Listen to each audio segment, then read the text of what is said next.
हमारी पिछली कहानी को अपना ढेर सारा प्यार देने के लिए आपका बहुत बहुत शुक्रिया। हमारे लिए ये ही सबसे बड़ा मोटिवेशन है।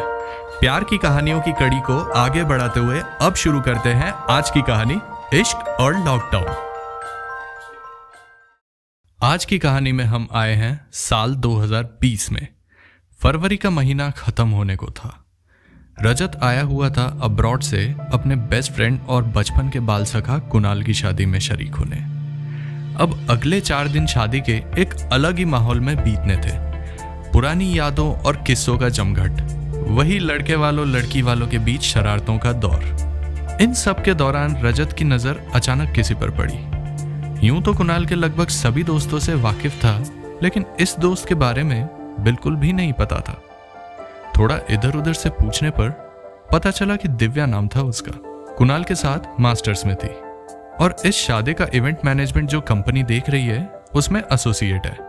अब अगले 4 दिन तक रजत रोज कुछ ना कुछ करके दिव्या से बात करने का मौका ढूंढ ही लेता था। कभी ये बहाना तो कभी वो। तो शादी वाले दिन दिव्या ने आखिर पूछ ही लिया, तुम तो कुणाल के बचपन के दोस्त हो ना? तुम्हें नहीं लगता कुछ ज्यादा ही फ्लर्ट कर रहे हो मेरे साथ? इस अनएक्सपेक्टेड डायरेक्ट सवाल से सकपकाकर और फिर मुस्कुराकर उसने जवाब दिया, रजत नाम है मेरा, आपसे दोस्ती करनी थी बस।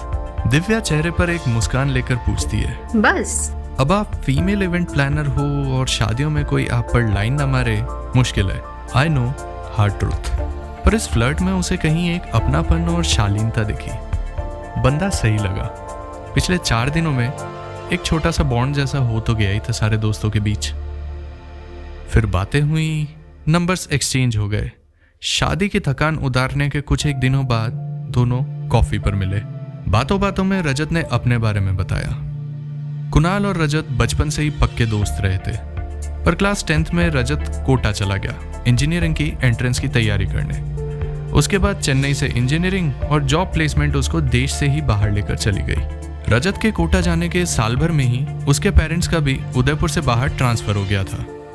तो उदयपुर में भी अभी काफी जगह ऐसी थी जो छोटी उम्र में रजत नहीं देख पाया था या उसकी यादों से हटने लग गया था। बस उदयपुर ब्लॉग पर उदयपुर की एक से एक तस्वीरें देखने के बाद अब उसने यही डिसाइड किया था कि 1.5-2 महीने की छुट्टी लेकर आएगा शादी के वक्त। इसी बहाने लंबे वक्त से जिस ब्रेक का इंतजार है वो भी मिल जाएगा और फिर पूरा उदयपुर ढंग से एक्सप्लोर करेगा।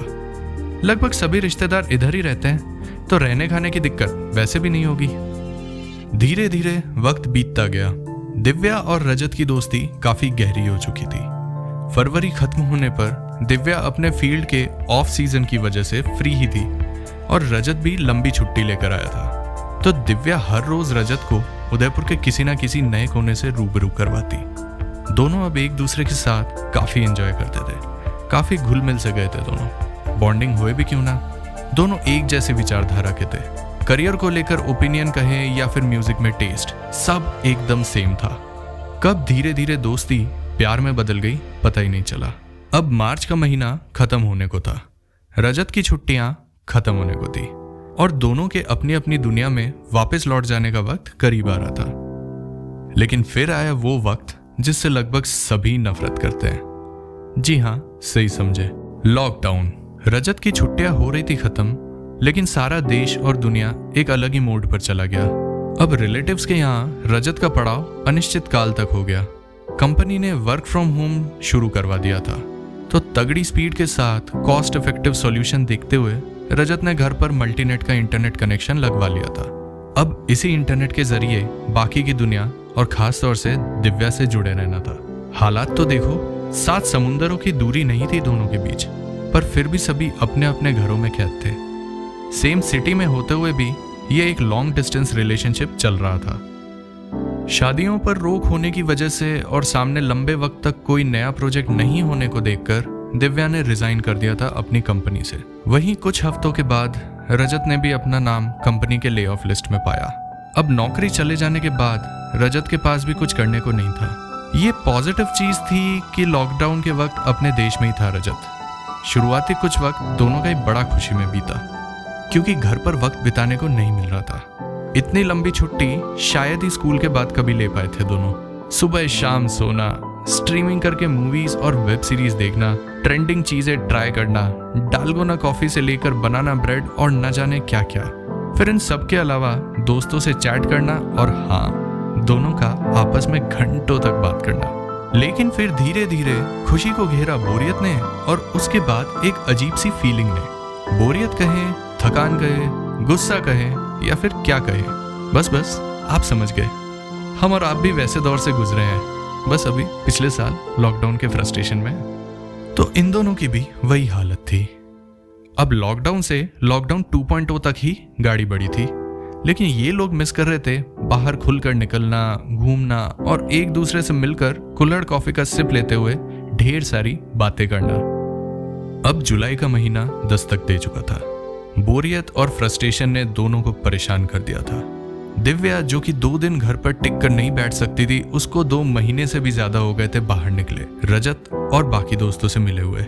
एक नई वेब सीरीज का रिकमेंडेशन देखकर उसने बिंज वॉच करने के लिए मन बनाया और टीवी जैसे ही चालू करने गई, उतने में रजत का वीडियो कॉल आया। कुछ देर तक इधर उधर की बातें चली, फिर रजत ने पूछ लिया, यार दिव्या, बड़ा बोर हो गया हूँ, अब कुछ पता ही नहीं चल रहा कि मेरे वापस जा पाने का क्या होगा। लगता है इंडिया शिफ्ट करना पड़ेगा, पर क्या करूं समझ नहीं आ रहा।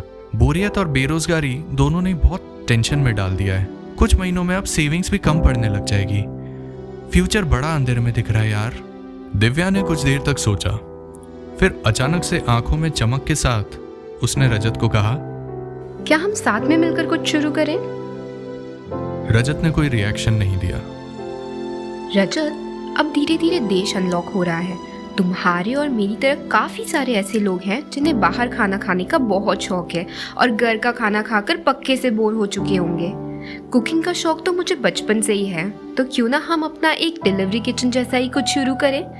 डेजर्ट्स बनाना मेरी स्पेशलिटी है। घर पर थोड़ा बहुत सामान ऑलरेडी है, थोड़ा और मैं ले आऊँगी। मैं केक्स और इन सब के सिलेक्टिव ऑर्डर्स लेकर काम शुरू करती हूँ।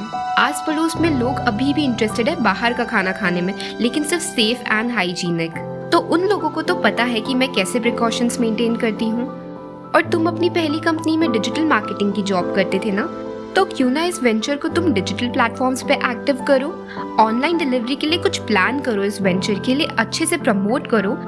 कहाँ तक मैं सिर्फ इंस्टाग्राम पर फोटो डालने के लिए केक्स बनाऊं, फिर खुद ही उनको खा जाऊं। तुम्हारे पास भी अभी कोई काम नहीं है और ना ही मेरे पास है। एक ट्राई देकर देखते हैं। एक तो वैसे भी उसके दिमाग में कुछ चल नहीं रहा था, ऊपर से दिव्या के आइडियाज हमेशा अच्छे, मैच्योर्ड, वाइज और वेल थॉट होते थे। ये वाला आइडिया थोड़ा डेयरिंग जरूर लग रहा था, लेकिन हो सकता है शायद इसके पीछे दिव्या ने जरूर कुछ सोचा ही होगा। वो सिर्फ चुपचाप सुनता रहा। तो चलो लगा ही लेते हैं दरिया में छलांग। तैरेंगे भी साथ, और अगर ये एक्सपेरिमेंट फेल होता है तो डूबेंगे भी साथ। उस फेलियर में भी मजा आएगा, क्योंकि हम साथ ही तो होंगे। तो क्या कहते हो, इस आपदा को अवसर में बदलने की एक कोशिश करें? रजत सुनता रहा।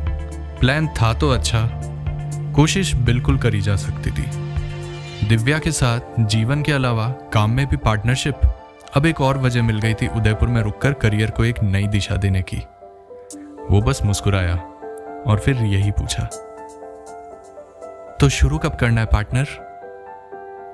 दिव्या और रजत का ये वेंचर एक्सपेरिमेंट अच्छा चल पड़ा। रजत ने ऑनलाइन हिस्सा बखूबी संभाल लिया था और कस्टमर्स को दिव्या के हाथ का स्वाद बहुत ही पसंद आने लग गया था।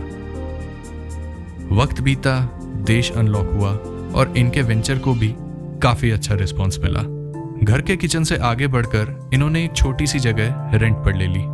आज ये दोनों इसी उदयपुर में एक छोटा सा बेकरी कैफे चलाते हैं। तो अगली बार आप उदयपुर में किसी क्यूट से कैफे या बेकरी को विजिट करते हैं और उसको एक प्यारा सा कपल चलाता हुआ दिखे, एक बार जरूर पूछिएगा कि कहीं वो ही तो हमारी कहानी के रजत और दिव्या नहीं है।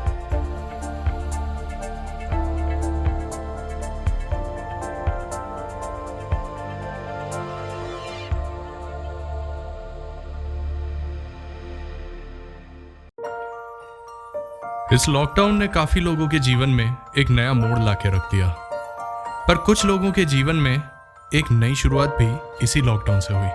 आज की हमारी कहानी के किरदार भी उन्हीं में से एक थे। क्या आप भी ऐसे किसी कपल को जानते हैं? बताइए हमें उनकी कहानी, और ये कहानी कैसी लगी ज़रूर शेयर कीजिए हमसे हमारे कमेंट सेक्शन में। अगर आप यहाँ पहली बार आए हैं तो इस सीरीज की हमारी दूसरी कहानियाँ सुनना मत भूलिए। हम चलते हैं आपके लिए अगली कहानी जो लानी है। तब तक के लिए विदा।